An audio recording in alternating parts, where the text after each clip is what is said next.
One of the most critical elements of storytelling is a really good villain. This seems to be especially true in science fiction and fantasy, where the conflicts portrayed are often cast as conflicts of morality. Good versus evil, light side versus the dark, one point on a morally gray spectrum versus another point on a morally gray spectrum. These are all staples of science fiction and fantasy, especially in the modern era. Because of that, a really important villain is crucial to making these stories work. A good villain can take a moderate story and cast it into being something really enjoyable. And a good villain in an already great story can just push that story into a whole new level of excellence. So, with that in mind, today I'd like to take a chance to talk about my personal top 10 favorite villains in science fiction and fantasy. Who they are, what they're about, what makes them compelling, and maybe what I, as a writer, and maybe you, could learn from them. Number 10, Magneto. I remember being a kid and watching the 2000 Brian Clevenger X-Men movie. And Magneto was a really interesting experience for me. Because for the first time in my young life, I felt like I understood why the villain was making the decisions he was making. Watching Magneto suffer as a child and remembering how it affected him going through the rest of that movie. For the first time, I really sympathized with him. His fear and his anger and his hatred were so justified in ways that I'd never encountered before that it really made him deeply compelling. This is not to say I found Magneto to be justified in his actions, but I understood why he was making the decisions he was making, and I couldn't really blame him for it. It was so compelling, and he's honestly one of the best X-Men villains, period. Comic book villains, period. I also really love his relationship with Professor Xavier. The trope of best friends who have become enemies but still hold immense respect for each other. I love it. It's one of my favorites. It really earns him the number 10 spot on this list. Number 9, Joffrey Baratheon. There's not much to say about Joffrey Baratheon that the internet hasn't already covered, but I am going to add my own 2 cents to this because, honestly, Joffrey Baratheon is one of the most deplorable garbage monster humans that has ever been put in fiction. Every action he takes is deplorable, cruel, petty, and mean. And just when you think that he's run out of ways to keep surprising you and keep raising the bar on how awful he is, no, he will find a new way. He will find a new way to make you hate him more. I hate this kid so much, but that's why he's on this list. You're supposed to hate Joffrey. It's fun to hate Joffrey, right? That's what George Martin wants with this character. He wants you to see Joffrey for what he is, as the deplorable little brat who should not be in a position of power. He wants you to hate him, and God, I do. Something bad does ultimately happen to Joffrey, and it is so satisfying when it does. Joffrey is truly awful. But again, that's the point. And that's what I took away from him, is that sometimes it's okay to have a character who is hateful for the sake of being hateful. It can be fun. With Joffrey, it's a lot of fun. And that's why he's number 9 on this list. Number 8, Andros Guile. Andros Guile is one of the principal antagonists in Brent Week's excellent Lightbringer series. It's somewhat debatable if he really belongs on this list, as Andros has several redeeming qualities that might discount him from villainy. However, I believe he belongs here, if nothing else, because every action he takes, although he perceives it to be for the greater good, hurts somebody around him. He doesn't care if they are his friends or his family. everyone is a tool to Andros Guile. Gavin Guile and Kip, our two primary viewpoint protagonists, are both closely related to Andros, but he doesn't care. Every interaction he has with them, every conversation, every dynamic, it's all designed to manipulate them, to use them, to abuse them, to hurt them. Andros is a detestable human being, but he's a lot of fun. You want to punch him in the face in every conversation you have with him, but you will enjoy the experience, and that's why he's number 8 on this list. Number 7, Adrian White. The primary villain of Alan Moore's incredible graphic novel Watchmen, Adrian is a man who would literally burn the world in order to save it. Adrian is one of the most proactive villains on this list. Nobody called upon him to take these actions. Nobody compelled him. Adrian's doing the things he does here because he believes that he's the only one who can save the world. He believes that his genius is the only way forward. And the really horrible thing is, I can't tell him he's wrong. Adrian does horrific things throughout the course of this story. Murder, abduction, dropping a giant alien squid in the middle of New York City and lying to the world about it. He does horrible things, obscene things. And yet we are led to believe that he gives the world a shot it wouldn't have without him. Future stories would go on to say that he failed. Jeff Johns' Doomsday Clock, the HBO Watchmen. But I don't accept those. I do appreciate what the HBO Watchmen did, but we are led to believe that at least Adrian gave the world a chance that it would never have had without him. But the cost of what he had to do in order to give it that chance is horrific, and that's why he belongs on this list. Number 6, Ruin. Ruin is the force of decay and destruction at the core of conflict in Brandon Sanderson's original Mistborn trilogy. I chose Ruin as my representative Cosmere villain over, say, Odium of the Stormlight Archive because Ruin is terrifying. Ruin doesn't feel human the way Odium does. Ruin feels like a force of nature, something deeper than a force of nature. Ruin feels like one of the fundamental pieces of the universe, which I suppose in the Cosmere he is. The sense of being overwhelmed and completely outmatched is pervasive throughout this book, Hero of Ages, the final book of the original trilogy.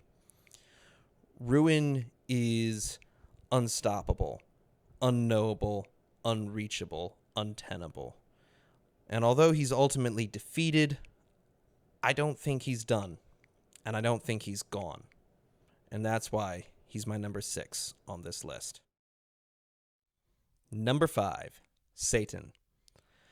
It's probably pretty heavy-handed to say that the literal devil is one of your favorite villains of all time. But in John Milton's epic poem, Paradise Lost, Satan is absolutely one of my favorite characters of all time. He is so prideful and vain and arrogant and greedy. It's incredible. It's detestable. But he's also deeply conflicted within himself and uncertain in a way that Satan is not typically depicted. Gone are the melodramatics of a cartoon devil with horns and a tail and cloven hooves leering over you from a pillar of fire. Instead, you see the real nature of the character who betrayed God. There are moments throughout this entire story where Satan grieves for what he lost in heaven, grieves for his lost relationship with God, a relationship which he clearly valued at one point. There are moments when he questions himself, questions his past, questions the actions that he's taking by traveling to Eden to tempt humanity into sin. But what's so compelling is that at every single opportunity, his pride refuses to bend. He won't even consider the possibility that reconciliation would be an acceptable course. He can't bring himself to admit that he was wrong. Satan's pride is his fall. That classic line, better to reign in hell than to serve in heaven, is the ultimate summation of who he is and the actions he takes to justify that to himself as much as anyone else are incredibly fascinating to watch. Paradise Lost is a chunky read by today's standards, but if you can make your way through it, it's really worth it, I believe. This is the most human that Satan has ever been, and that's why he's number 5 on this list. Number 4, Randall Flagg, the Man in Black. Now, I know that Randall Flagg is really an antagonist in the larger Stephen King interconnected multiverse. However, I haven't really read that much of King, so I'm viewing Randall Flagg purely through the lens of The Dark Tower. And he is a presence in those books. His presence is felt in every single book, even if he isn't necessarily a major plot point in every single book. He's been manipulating the world and our characters throughout history. The world is suffering because of him. Roland, our main character in The Dark Tower, is suffering because of him. Randall Flagg is moving entire dimensions in ways that go beyond mortal ken. He is powerful and mysterious and enigmatic. Every action he takes serves some wider purpose, some purpose that we're never fully clued in on what it is, but we're left to speculate. He's dangerous and fierce and terrifying, and that's why he's number 4 on this list. Number 3, Darth Vader. Darth Vader is one of the classic villains of science fiction. He's dark, he's scary, he's powerful in ways most characters in the Star Wars universe don't understand. He's seemingly invincible. I love Darth Vader because he represents that inner darkness within each of us. Each of us has the potential to be the worst version of ourselves. Each of us has the potential to give in to that monster lurking in the shadows of our own soul. Vader is a mythic archetype of the human that gives in to his inner darkness. Vader is the human that falls from grace, the man who becomes a monster. And Vader completes that archetype by, in the end, turning away from the darkness, pulling himself out of it, finding in his heart one last time the capacity for love, compassion, and mercy, finding his own humanity when it seemed like it was lost forever. That's why he's one of my favorite villains of all time. Number 2, Morden. Morden is one of the primary antagonists of the Wheel of Time series. Morden is a character who, much like Adrian White, is almost justified in his actions. See, Morden understands the nature of time in the Wheel of Time, and he understands that existence in this world is wrapped around one central conflict that repeats over and over and over again. He understands that this is madness. This is insanity. This is abuse in the most fundamental way imaginable. This is abuse of the soul, forcing the same souls to go through pain and suffering over and over and over again just to perpetuate a continuous cycle. Morden wants out, and he views the Dark One of the Wheel of Time as the only avenue by which he can escape it. And I can understand that. On a deeply existential level, I can understand why Morden would take this option. And if I had the same capacities that he does, I might do the same thing. On a side note, I also really love his relationship with Rand towards the end of the books. It goes back to the same friends who are enemies trope I mentioned earlier with Magneto and Professor Xavier. This is really good stuff and really enjoyable. And the last few books of the series really highlight that relationship in a special way. I highly recommend it.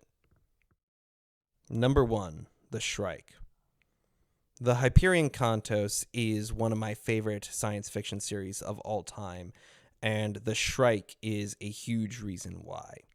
The Shrike is the monster at the end of the trail. It is the angel of death, the lord of pain, the avatar of redemption. The Shrike is as enigmatic as it is inhuman. The Shrike exists to cause pain and suffering, but it is a creature of juxtaposition. The Shrike is cruel and inhumane, yet it is an inexorable salvation for humanity. The Shrike is a demon, and yet it is a muse that has filled the minds of poets and artists, one poet in particular. The Shrike is something deeper than humanity. It is deeper than the material world. The Shrike is a force of nature in the Hyperion universe. It is something beyond comprehension, and that makes it so utterly terrifying. And that's why it's number 1 on my list. And that's my list for right now, guys. I really couldn't get into as much depth on any of these characters as I wanted to, but I may revisit this list and do more in-depth videos about some of these characters specifically. What did you think of my list? Let me know down in the comments below, and until next time, I will see you later.